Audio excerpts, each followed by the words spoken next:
Vegas, Amanitas, and welcome to Chris Garcia, the Conservative American. Once again, I am here with you.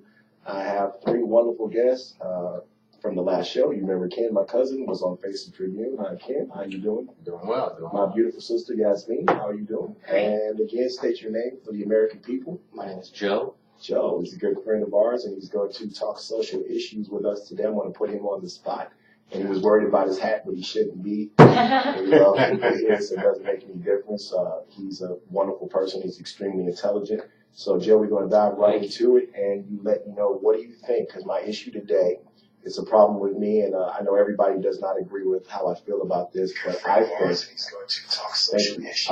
think that desecrating the American flag in any way, tearing it up, stomping on it, burning it, to me, because I come from a military background, it's very bothersome to me, and I know a lot of American people, it bothers them, especially Donald Trump. What do you think, Joe? Oh, it definitely bothers me. People die for that flag.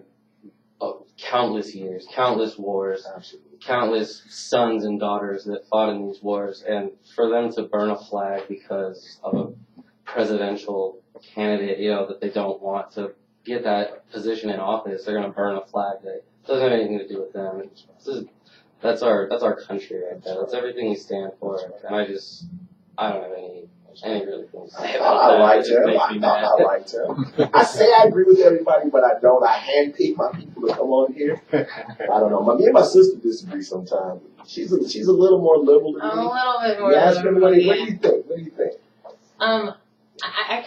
I see both sides or perspectives of it. I agree with you. I think understand and respect the flag and what it means, but I think also the people that are choosing to do acts like that, they don't have the awareness of what's really going on, and that's the only way that they're able to show how angry or show their feelings, Is it right or okay or no? Is it disrespectful? Yes. You know what I mean? But I think also we got to remember that's why we live here, to choose whatever we want, to follow whatever religion we want, to listen to, you know what I mean? I think there's different ways to look at it depending on what perspective or lens you want to, Okay. What about you, Ken? What do you think? I don't agree with burning a flag. I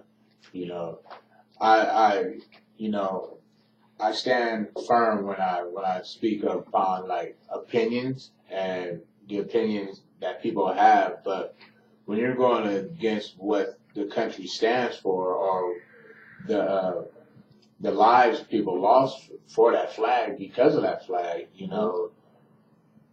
we have to go about expressing our anger in different ways. Sure. In different ways. And by burning the flag, that's just disrespectful to anyone and everybody who has had anybody in the family of a military background or anybody who has represented that flag. And rather you don't or not, but you gotta take into consideration those people who have died for that flag or represents that flag. So this country's been around for a couple of centuries, over 250 years, and countless millions of people have died for those stars and stripes. And I think that you can definitely disagree with somebody or have a different opinion without desecrating on our flag. And you try to do that in other countries, they will throw you so far under the prison that you can't do that. So that's just a big problem with me. I think that just because you disagree with the presidential outcome, and to me it's so funny because they were lecturing us on the Donald Trump people on if he loses or when he loses, because they were so sure he was going to lose. How were the Trump people going to respond? And they wanted us to accept the election and to make sure we conducted ourselves properly. Yeah. And it's amazing. And now you have these people, the Democrats that lost, and now they're out burning the flag and tearing up businesses. Those are people that work very hard to save their money and start a business, and they pay taxes. And they pay taxes so that those kids can go to school. And they're turning around protesting and tearing up property. What do you think about that, Joe? What do you think about that? It's just a disgrace to destroy somebody's property out of anger for not getting your way. It's just there's no justification for that. I don't feel, anyways. The one thing I'd like to see is more punishments for acts like this. Yes. Because in a riot, something like that, somebody goes and vandalizes everybody's stuff. Yes. Who gets punished at the end of the day for that? None of those guys, because they all got away, or whatever, but I just feel like there should be way stricter policies in place for, so anybody that has any disrespect towards somebody's property, a flag, it's just, you didn't work for that, somebody else did. Maybe that's their dream, their whole life goal is to start this business right here, and you just destroyed it in 30 seconds. That's right. Absolutely. Absolutely. Yeah, what is your view on that, sis, about tearing up property when they were protesting? And Oh no, I definitely think that there needs to be some kind of repercussion for their actions. Like you said, you can't just do that in other countries and expect to not have something happen to you. Also, I think that it's interesting you said how they were kind of prepping the Trump people to lose, yet like they're not really taking their own advice. But more importantly, like we should all be able to have different opinions and still be able to talk about it. The fact that like that's what was so interesting about India is like you can have people with all three really devout religions all in a very small space and getting along. You know what I mean? So it's like I feel like we should be able to have Democrats and Republicans and like you know what I mean? That's the whole point of it. We should be able to have it and have different opinions and not do acts like that. Like, that's why we came here. That's why they called the United States. Yeah, so because we were in a monarchy in England, and you were in classes, and you could express your opinion and things like that. That's why we founded this country. So it's amazing that they want to tear up property because they don't win. I think this is amazing. To elaborate on something you said like they need if they're angry, they need to find another outlet for it, and I think that's also a good way to look at it, and also maybe like instead of all the energy these people are putting on like destructing things and burning flags, they should put towards maybe you know what I mean, more of a positive or do something. Trying to change. Change. Rebuilding. Yeah, change whatever you're so upset about. Try to change what has you upset. Instead of going about it by anger, by violence, by destruction, because as Joe said, these things are hard earned from people have worked their lives and given their lives for the things that they've built, and to have that taken away from you or destroyed because you don't agree with me or they don't agree is rubbish. It's garbage, Because if you think about it, how would you like it if I didn't agree with you and I went over and I destroyed something of yours? Yes. Absolutely. It's not right. It's not right in no shape, form, or fashion. And so it's just people need to find a different outlet. And come together and come to a conclusion and figure something out. You know what I mean? What do they say that the vibration of the solution is different than the vibration of the problem? So if these people are angry and they feel like they're gonna answer or retaliate in the same vibration, it's not gonna change, like you said, and I think that's most important. Because for every action there's a reaction, and for every negative reaction or negative action, in turn, you're going to get a negative reaction. Yeah, exactly. It's very rare that you'll run across a person who has a negative action thrown at them and responds positively. It's very rare. You guys have a lot of great views, and I'm going to ask Ken and my sister to speak up just a little bit into the mic. You guys got some wonderful views that America needs to hear, and I want to make sure that when this show goes on the air, and it's going to be all over the country broadcast, I want to make sure that these guys hear what you got to say. Now, Joe, I don't mean to put you on the spot, but how old are you? 27. 27. So I'm doubling you up here. So, but it's important that the youth of America, I think, come on radio and TV, and it just shows that everybody is not stupid, and everybody is able to you're able to verbalize your opinions without going out and destroying property and burning the flag and stuff like that. What do you think about the youth of this country, the direction that you think you're out there? I can tell that you have a lot of friends, you talk to people.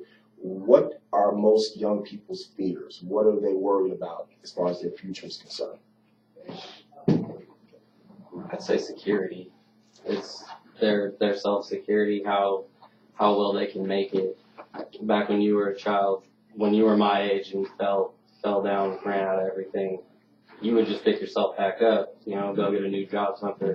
Now it's like the norm for 25-year-olds to go live back at the parents' house. It's like trying to take it a step backwards. I feel like youth nowadays is a lot more sheltered, and they weren't trained the same way. Not as harsh. People started to, kind of come off the harsher punishments for our children. I don't know. I don't think that was the best thing, because now there's a lot more fear in those children. Wow. The new generation, they're a lot more scared of the future. Some aren't, though. We're So also would you be the generation of would you be entrepreneurs. considered a millennial? Is that what they call them? Or Yeah, I'm in the millennial. millennial. era. I hear that term all the time, but I'm so old I don't know what the heck that means. So what is the age group usually they consider millennials? I think it's from 83 to Basically, I think it's 82 to like 2000 or 98. Okay, I thought it was much younger, so that's okay. Because So they would I be would, in I would their be considered 30s. I would be considered in the category as a millennial. That's Yeah, millennial. I think we all are. Except me. I'm not. I'm not a millennial. And our producer. I'm a producer. She looks like a millennial, though. She looks She like does. a millennial. Yeah. Like, to touch on what you had asked, I think this is probably one of the best things to do, to have the younger generation speak on the issues that we face in America or in the world as we live day to day. Because some of us who are older, whether it be by 10 years, 7 years, 20, 15, we can only elaborate on what we have gone through. And what we do is we just present a path for you guys, but you guys also have to walk down that path yourself. So you have to be able to distinguish what needs to be done for you guys' future. You know what I mean? Even though we can do our best and continue to build the future for you guys as we keep growing at the same time, but you guys still have to build your guys' future as you guys feel needed. Yes. 1:15. It's 54 degrees in Las Vegas. You are listening to The Conservative American with Chris Garcia. We stream live on radiotribune.com every day from 1 to 1:30 Pacific time. And if you would like to call in and join in on the conversation, 702-983-0711, and you can talk to me or one of my guests live on the air. We are sponsored by the Las Vegas Tribune. We're here in downtown Las Vegas at this wonderful facility here at Radio Tribune. And as you can see, we have the youth of America on today. We're talking to them about social issues in America, very important. Sometimes as older people, we get caught up in our own thoughts and beliefs, and it's good to find out what's going on in America with the younger people because they are the future of America. Again, if you'd like to call in, 702-983-0711 from 1 to 1:30 Monday through Friday Pacific time, and we stream live on Radio Tribune. And later on, our show will be put up on YouTube. You can catch us any time of the day, 24/7. Just Google Chris Garcia, The Conservative American, and you can watch us on YouTube. Sis, I want to get back to you and your travels. You were in India and London, and you were talking about the different perspective from when you went to one country to the next. I'd like you to further talk about that.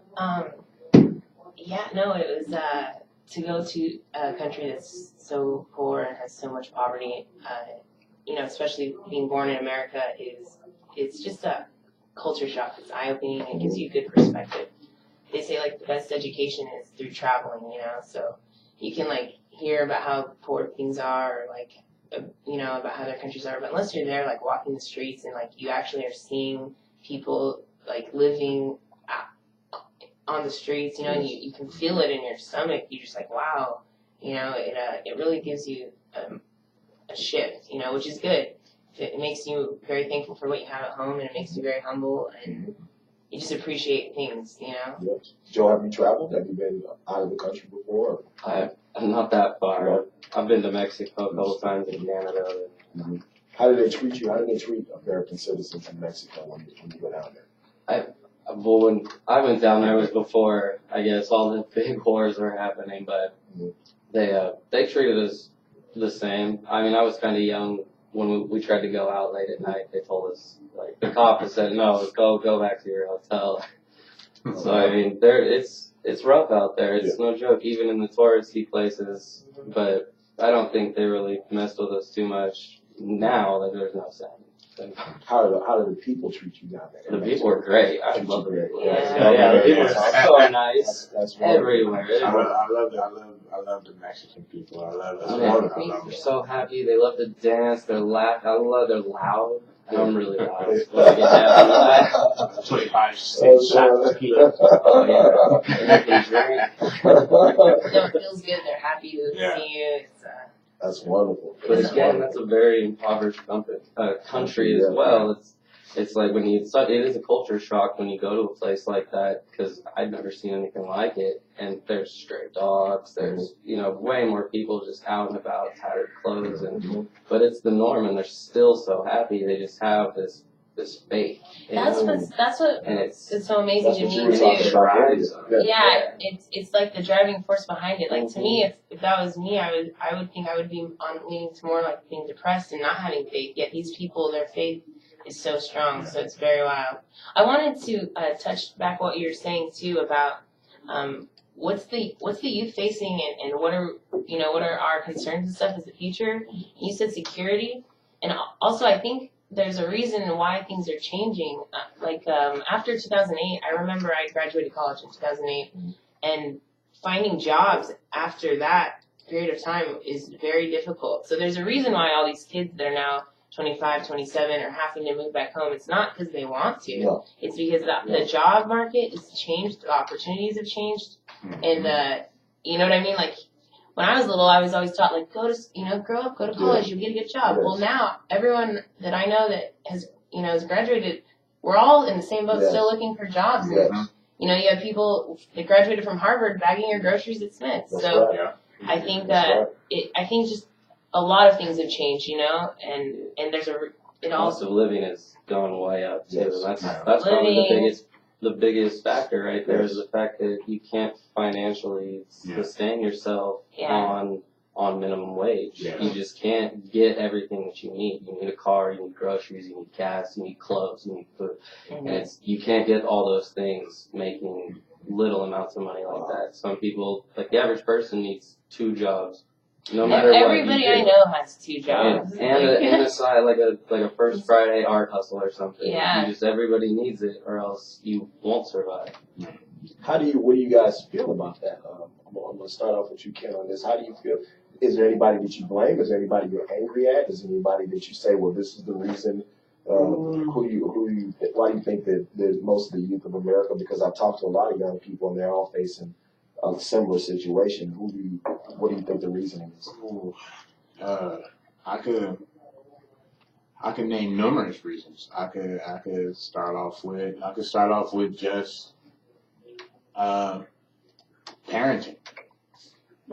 Just by like how people were raised then to how they're raised now, and that's necessarily not. Also, it's not necessarily the parenting also, but it's the society. As far as disciplining your kids, like how I was disciplined or how we were disciplined to stay out of trouble, to be taught respect, to how to respect your elders and how to move forward and how to act right and not act an ass or something like that. Like when you used to get your butt whooped in the grocery store because mama told you, well, don't you go over there touching that stuff. Well, you should listen to what your mother says. And see, now people they got it in their heads now that no, you shouldn't do that. You shouldn't discipline your child like that. But who are you to tell me how I should discipline my child? Maybe if you discipline your child, maybe he or she wouldn't be in that situation. But then at the same time, the laws also dictate how parents treat their or discipline their kids. That, and with the laws in certain places, you have the men in the family who are constantly getting incarcerated and everything. Yes. So there's no Especially in the minority community. Yeah, especially in the minority community. The minority community. What about you guys? What do you think? What do you think some of the reasons are? Is there any situation or people that you blame for why maybe young people are having it so hard on it today? I wouldn't say there's anybody I blame. I mean, at the end of the day, everybody makes their own choices, and and can really only be responsible, mad at themselves for not trying something different. I think the parenting is very interesting because you're right. Things have changed. I mean, I know when I was little, I did get this, spanking if I was wrong or on timeouts and things, Nowadays, if anyone sees you spanking your kid, you're going to go to jail. Yeah. So, are there other ways to discipline? Yes, I think also too, like the newer generations of kids are different. Like when we were kids, we spent all our time outside on bikes. We you know what I mean? Like when the street lights came on and it's time to go home. Like now these kids, I remember I used to substitute when I was in college, and I remember substituting like a second grade class, and these kids, they couldn't read, they couldn't do anything, but like they were setting up all the computers. They knew how to these kids are wired differently. They're very smart. So I think one of the biggest things is just staying like up with the times, being progressive and just changing, because like we're not going to be able to hold these kids to the same standards as we were. Granted, disciplining also does need to happen at home and not at school. It needs to be a family home thing. However, you touched on it too. If there's no father figure, or if the setup of the family isn't there to discipline, then you know what I mean. There's a lot of things that are factoring in on these. What about you, Joe? I don't like to blame other people for my misfortunes ever. So when I think about it, I guess I would have myself to blame, because at the end of the day, with society changing, things being more expensive, rent, all that, I'm just going to have to try harder. So, I think there was a lot more work ethic in the older generation. Nowadays, kids are they have a lot more to do just from their iPad, their phone, anything. It makes kids a lot more lazy. However, it also creates ideas in their head.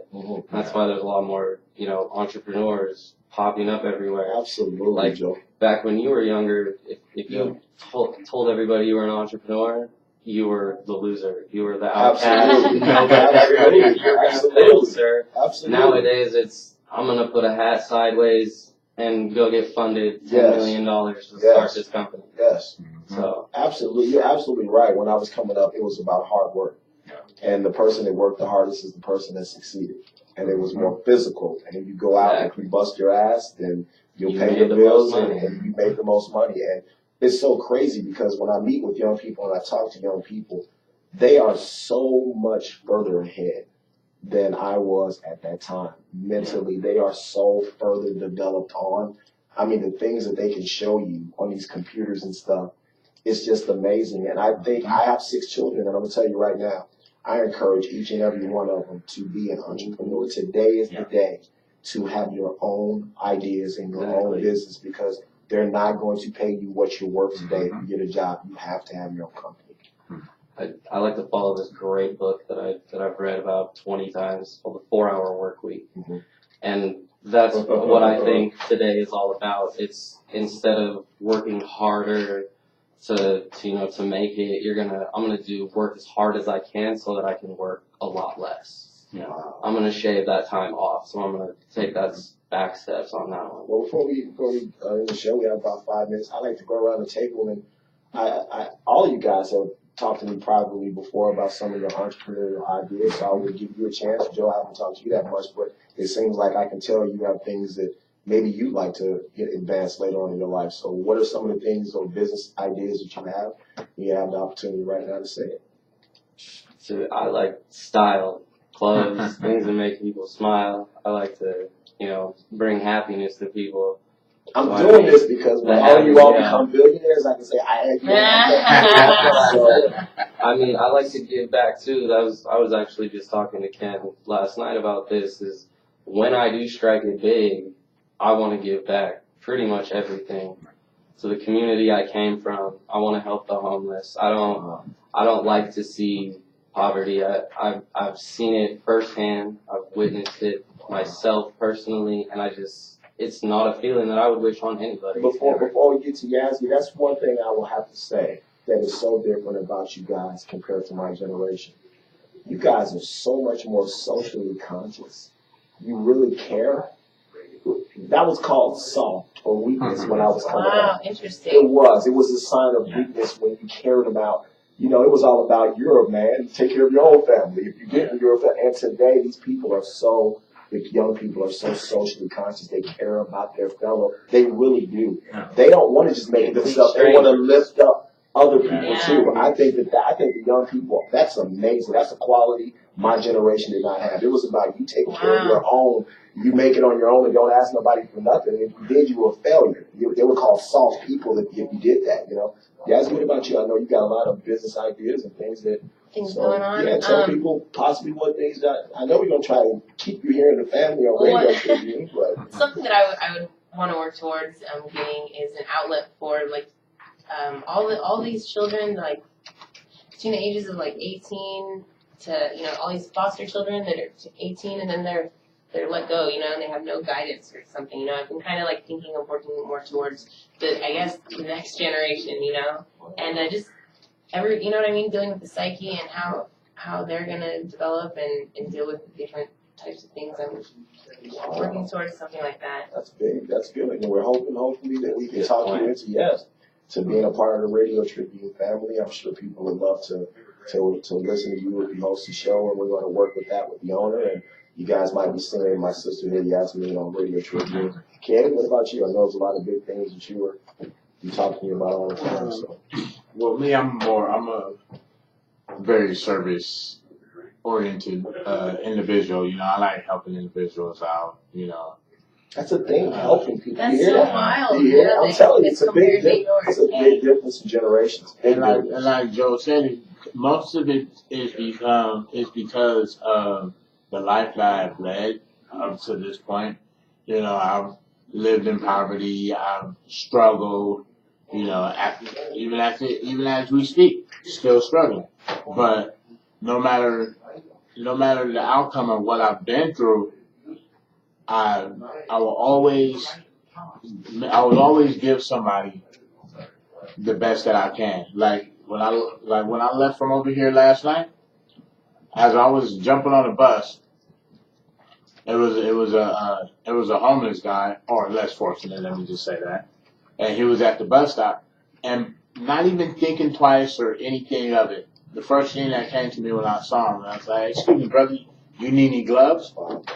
And he was like, "Yeah, man, I could use a pair of gloves." And I gave him some brand new pair of snow gloves. That's wonderful. And it wasn't even it was nobody but me and him on the bus stop. So it wasn't me doing it for the eye of anybody else. It was just me doing it because that's I think that's wonderful, and I'm telling you, that's one thing I give credit. I always tell older people because we tend to be cynical and we look down on people that generation, and that's one thing. And the only thing I say, I think it's wonderful to look out and see the young people protesting and being involved. There's nothing wrong with that, but just make sure you understand that you don't want to express yourself by destroying somebody else's dreams, which is what Joe said earlier.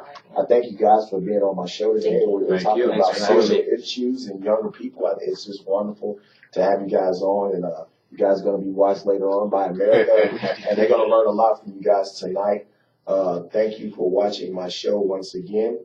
Very important guest on tomorrow on Face the Tribune with Rolando LaRosa. You want to make sure from 12 to 1 o'clock you listen to us live streaming on radiotribune.com, and then I will be on from 1 to 1:30 on Chris Garcia, the Conservative American.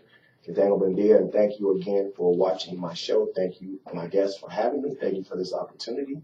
God bless America. God bless our troops all over the world, and Godspeed to Donald Trump.